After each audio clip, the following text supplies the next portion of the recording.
Welcome, seeker of wisdom. Today, we embark on a journey through the timeless teachings of Stoicism, a philosophy that has guided emperors, scholars, and everyday people through the storms of life for centuries. If you've ever felt the sting of betrayal, the weight of hurtful words, or the pain of someone's actions cutting into your peace, this is for you. This is not about revenge. This is not about striking back. This is about something far more powerful, making those who hurt you feel powerless. Not through force, but through the strength of your mind, the resilience of your spirit, and the wisdom of Stoic philosophy. In this exploration, we'll uncover how to reclaim your inner peace, render the actions of others irrelevant to your happiness, and rise above the chaos they may try to bring into your life. By the end, you'll see that the greatest power lies not in controlling others, but in mastering yourself. Let's begin. To make those who hurt you feel powerless, we must first understand what power truly means in the Stoic sense.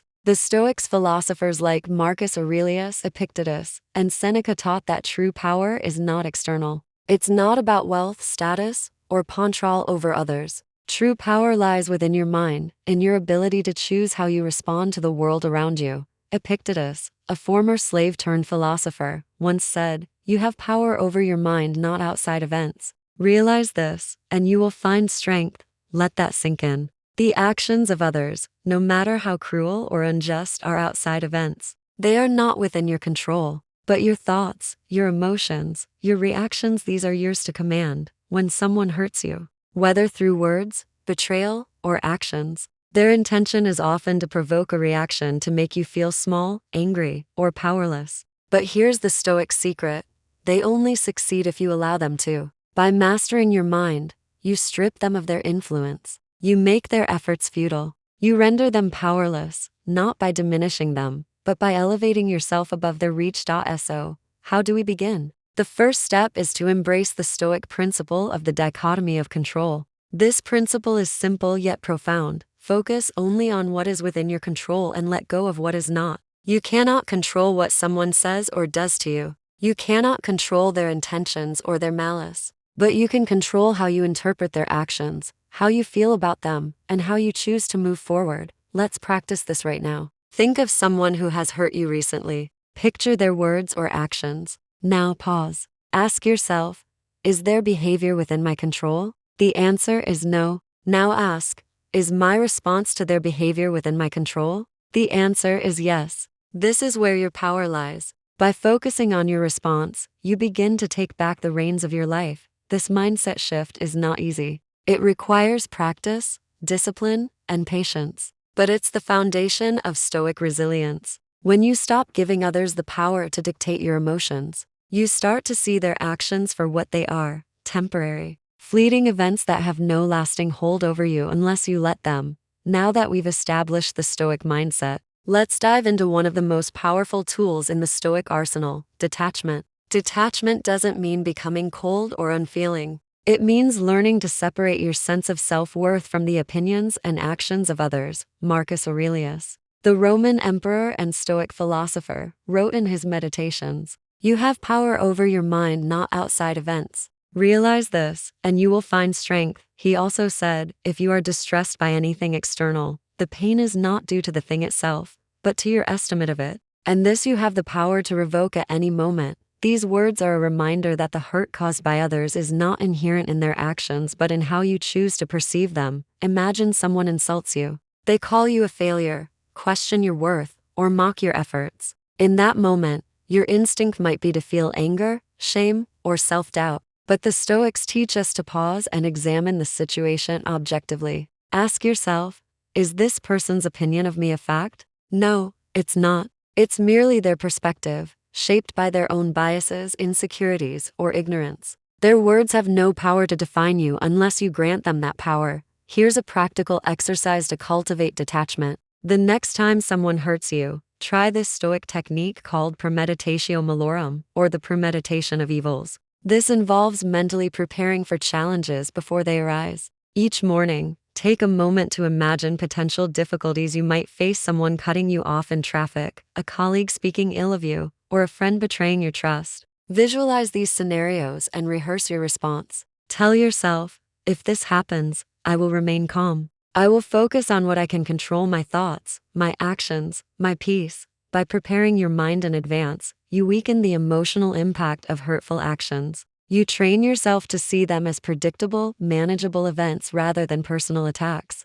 Over time, this practice builds an inner fortress, a mental sanctuary that no one can breach. Detachment also means letting go of the need for external validation. When someone hurts you, they often expect you to react, to fight back, to argue, to show that their actions have affected you. But when you remain calm, composed, and unaffected, you disarm them. Your indifference becomes your strength. They may try to provoke you, but when you refuse to engage, their efforts fall flat. This is how you make those who hurt you feel powerless, not by attacking them, but by showing them that their actions have no hold over you. Now, let's explore another Stoic strategy: reframing the hurt. The Stoics believe that nothing is inherently good or bad, it's our judgments that make it so. Epictetus said, "There is only one way to happiness, and that is to cease worrying about things which are beyond the power of our will."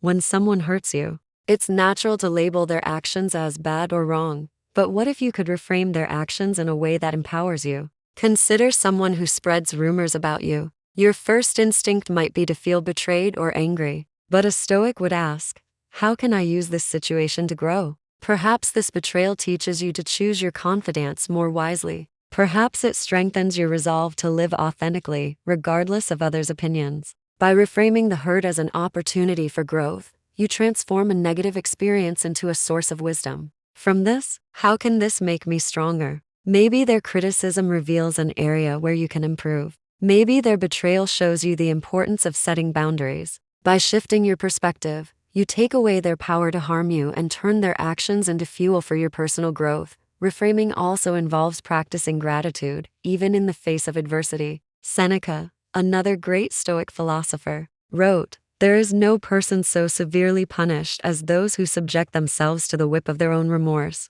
When someone hurts you, don't punish yourself by dwelling on their actions. Instead, be grateful for the opportunity to practice patience, resilience, and self-control. Be grateful for the reminder that your happiness depends on you, not on others. This mindset shift is liberating. It allows you to see hurtful actions as temporary challenges rather than defining moments. You begin to realize that no one can truly harm you unless you let their actions penetrate your inner peace. At the heart of Stoicism lies the pursuit of virtue, wisdom, courage, justice, and temperance. When someone hurts you, the Stoic response is not to seek revenge, but to respond with virtue. This is where true power lies. By acting with integrity, you rise above the pettiness of those who seek to harm you. Consider the story of Socrates, a philosopher admired by the Stoics. When he was unjustly sentenced to death, he faced his accusers with calm dignity. He did not curse them or seek vengeance. Instead, he chose to uphold his principles, even at the cost of his life. His composure in the face of injustice made his accusers' actions seem small and insignificant. You can apply this principle in your own life. When someone wrongs you, respond with kindness, not because they deserve it,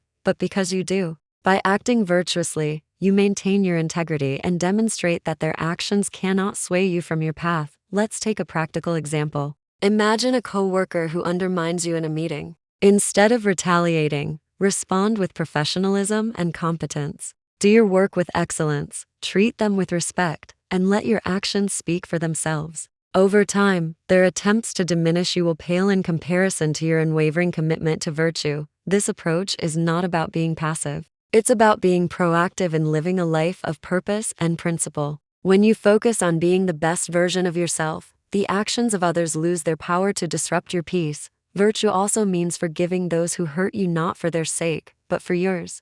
Holding on to anger or resentment only poisons your own mind. Seneca wrote, "Anger is an acid that can do more harm to the vessel in which it is stored than to anything on which it is poured." By letting go of grudges, you free yourself from the burden of their actions. You reclaim your power by choosing peace over conflict. Now, let's talk about building your inner fortress, a mental stronghold that no external force can penetrate. The Stoics believe that by cultivating inner resilience, you can face any challenge with equanimity. This fortress is built through daily practices that strengthen your mind and spirit. One such practice is journaling, a habit cherished by Marcus Aurelius. Each evening, take a few moments to reflect on your day. Write down any instances where someone's actions upset you. Then, analyze your response. Did you react impulsively, or did you stay true to your principles? Use this reflection to identify areas for improvement and to reinforce your commitment to Stoic ideals. Another practice is negative visualization, which we touched on earlier. By imagining worst-case scenarios, you prepare yourself for adversity. This doesn't mean dwelling on negativity, but rather training your mind to remain calm in the face of challenges. Over time, you'll find that even the most hurtful actions lose their ability to shake you. Meditation is also a powerful tool. Spend a few minutes each day in quiet contemplation, focusing on your breath and letting go of external distractions. This practice helps you cultivate mindfulness, allowing you to observe your thoughts and emotions without being consumed by them. Finally, surround yourself with positive influences. Seek out people who inspire you, who share your values, and who uplift your spirit. The Stoics believed in the importance of community, not to rely on others for happiness,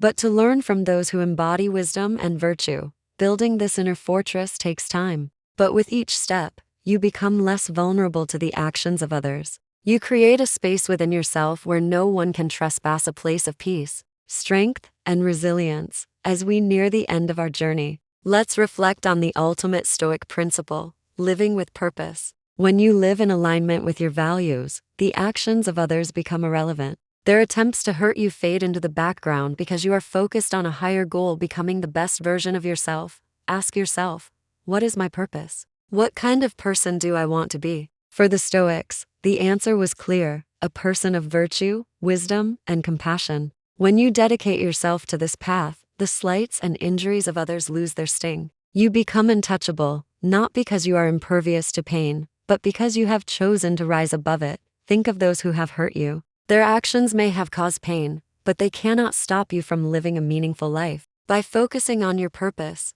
you render their efforts powerless. You show them, through your actions, that their attempts to bring you down have failed. Let's end with a final exercise. Take a moment to write down your core values, perhaps honesty, kindness, courage, or resilience. Now, commit to living in alignment with these values, no matter what challenges come your way. When you do this, you create a life that is unshakable, a life where no one can take away your peace. In the end, the greatest victory is not in defeating those who hurt you, but in transcending their influence. By mastering your mind, practicing detachment, reframing challenges, living with virtue, and building your inner fortress, you make their actions powerless. You become a Stoic, a person who stands tall in the face of adversity, guided by wisdom and anchored by purpose.